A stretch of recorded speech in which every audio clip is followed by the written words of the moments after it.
ಜೈ ಹನುಮಾನ್. ಎಲ್ಲ ನನ್ನ ಗುರುಗಳಿಗೆ ನಮಸ್ಕಾರ. ಇವತ್ತಿನ ವಿಡಿಯೋದಲ್ಲಿ ಇನ್ಸ್ಟೆಂಟಾಗಿ ನಾವು ರಸಮ್ನ ಹೇಗೆ ಪ್ರಿಪೇರ್ ಮಾಡ್ಕೊಬೇಕು ಅಂತ ತಿಳಿಸ್ಕೊಡ್ತಾ ಇದ್ದೀನಿ. ಸೊ ಈ ರಸ ತುಂಬಾ ಟೇಸ್ಟಿಯಾಗಿರುತ್ತೆ. ಇನ್ಸ್ಟೆಂಟಾಗಿ ಪೌಡ್ರ್ ಮಾಡಿಕೊಂಡು ಹಾಗೆಯೇ ರಸ ಪ್ರಿಪೇರ್ ಮಾಡೋದು ಹೇಗೆ ಅಂತ ತಿಳಿಸ್ಕೊಡ್ತಾ ಇದ್ದೀನಿ. ತುಂಬ ಈಸಿಯಾಗಿ ಆಗುತ್ತೆ, ಕ್ವಿಕ್ಕಾಗೂ ಸಹ ಆಗುತ್ತೆ. ಫಸ್ಟ್ ಟೈಮ್ ಚಾನಲ್ನ ನೋಡ್ತಾ ಇದ್ದರೆ ಈಗಲೇ ಸಬ್ಸ್ಕ್ರೈಬ್ ಬಟನ್ನ ಪ್ರೆಸ್ ಮಾಡಿ ಬನ್ನಿ ಹೇಗೆ ಮಾಡೋದಂತ ನೋಡ್ತಾ ಇದ್ದೀನಿ. ಸೊ ಫಸ್ಟ್ ಇಲ್ಲಿ 1/4 ಸ್ಪೂನ್ ಆಗೋಷ್ಟು ನೀವು ಮೆಣಸನ್ನ ತೊಗೊಬೇಕು, 1/4 ಸ್ಪೂನ್ ಆಗೋಷ್ಟು ನೀವು ಜೀರಿಗೆನ ತೊಗೊಬೇಕಾಗುತ್ತೆ. ಸೊ 1/4 ಭಾಗ ಮೆಣಸಾದರೆ ಕಂಪ್ಲೀಟ್ ಅದಕ್ಕಿಂತ ಈಕ್ವಲ್ ಆಗೋಷ್ಟು ಅಂದರೆ 1/4 ಭಾಗ ಆಗೋಷ್ಟು ಜೀರಿಗೆ ತೊಗೊಬೇಕು. ಇಷ್ಟನ್ನು ನೀವು ಲೋ ಫ್ಲೇಮಲ್ಲಿ ಇಟ್ಕೊಂಡು ಹುರ್ಕೊಬೇಕಾಗುತ್ತೆ. ಯಾಕಂದರೆ ಇದನ್ನು ಹೇಗೆ ಹುರ್ಕೊಳ್ತೀರೋ ಅಷ್ಟು ಚೆನ್ನಾಗಿ ನಮಗೆ ರಸನೂ ಸಹ ರೆಡಿ ಆಗುತ್ತೆ, ತುಂಬ ಕ್ವಿಕ್ಕಾಗೂ ಸಹ ಆಗುತ್ತೆ. ಇನ್ಸ್ಟೆಂಟಾಗಿ ನಾವು ಪೌಡರ್ ಮಾಡ್ಕೊಂಡು ಇದನ್ನು ನಾವು ಬೇಕಾದ್ರೆ ಹುರಿದು ಪೌಡರ್ ಮಾಡಿ ಇಟ್ಟು ನಾವು ಯೂಸ್ ಮಾಡ್ಬೋದು. ಬಟ್ ಅಷ್ಟು ಟೇಸ್ಟ್ ನಮಗೆ ಕೊಡೋದಿಲ್ಲ. ಇನ್ಸ್ಟೆಂಟಾಗಿ ಮಾಡಿಕೊಂಡ್ರೆ ಅದ್ರ ರುಚಿ ಸೂಪರಾಗಿರೋದು.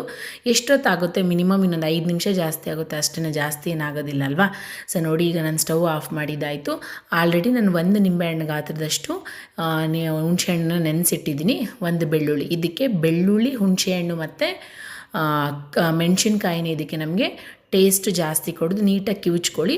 ಈಗ ನೋಡಿ, ಅದು ನಾನು ಹುರಿದಿಟ್ಟಿರೋದಂಥದ್ದು ಆರಿದೆ. ಇದನ್ನು ನುಣ್ಣಕ್ಕೆ ನೀವು ಕುಟಾಣಿಯಲ್ಲಾದರೂ ಪುಡಿ ಮಾಡ್ಕೊಳ್ಳಿ ಅಥವಾ ಮಿಕ್ಸಿಗಾದರೂ ನೀವು ಹಾಕ್ಕೊಬೋದು, ಹೇಗೆ ಬೇಕಾದರೂ ಮಾಡ್ಕೊಬೋದು. ನಾನಿಲ್ಲಿ ಕುಟಾಣಿಯಲ್ಲಿ ಮಾಡ್ಕೊತಾ ಇದ್ದೀನಿ. ಸೊ ಅದೇ ಒಂದು ಕುಟಾಣಿಗೆ ಸ್ವಲ್ಪ ಬೆಳ್ಳುಳ್ಳಿ ಹಾಕಿ ಜಜ್ಜಿ ಎತ್ತಿಟ್ಕೊಂಡಿದ್ದೀನಿ. ಈಗ ಒಗ್ಗರಣೆ, ಸಿಂಪಲಾಗಿ ಒಗ್ಗರಣೆ ಮಾಡ್ಕೊಳ್ಳೋಣ. ಒಂದು ಪಾತ್ರೆಗೆ ಎಣ್ಣೆ, ಸಾಸಿವೆ, ಕರಿಬೇವಿನ ಸೊಪ್ಪು, ಜಜ್ಜಿಟ್ಕೊಂಡಿರೋಂಥ ಒಂದು ಬೆಳ್ಳುಳ್ಳಿ, ಇಷ್ಟನ್ನು ನಾವು ಲೋ ಫ್ಲೇಮಲ್ಲಿ ಇಟ್ಕೊಂಡೇ ಹುರ್ಕೊಬೇಕು. ಬೆಳ್ಳುಳ್ಳಿನ ನೀಟಾಗಿ ಫ್ರೈ ಮಾಡ್ಕೊಳ್ಳಿ. ಆಮೇಲೆ ಇಲ್ಲಿ ಒಂದು 6ರಿಂದ 5 ಆಗೋಷ್ಟು ಮೆಣಸಿನ್ಕಾಯಿ ಹುರಿದು ಹಾಕ್ಕೊಳ್ತಾ ಇದ್ದೀನಿ ನಾನು. ಇಷ್ಟನ್ನು ಲೋ ಫ್ಲೇಮಲ್ಲೇ ಇಟ್ಕೊಂಡು ನೀಟಾಗಿ ಹುರ್ಕೊಳ್ಳಿ. ಇಷ್ಟು ಫ್ರೈ ಆದಮೇಲೆ ನೀವು ಕಿವುಚಿಟ್ಕೊಂಡಿರೋಂಥ ಒಂದು ಹುಣಸೆ ಹಣ್ಣಿನ ರಸನ ಹಾಕ್ಕೊಳ್ಳಿ ಇದಕ್ಕೆ. ಯಾಕಂದರೆ ಹುಳಿ ಇದಕ್ಕೆ ಸ್ವಲ್ಪ ಜಾಸ್ತಿ ಇಟ್ಕೊಂಡ್ರೆ ಚೆನ್ನಾಗಿರುತ್ತೆ.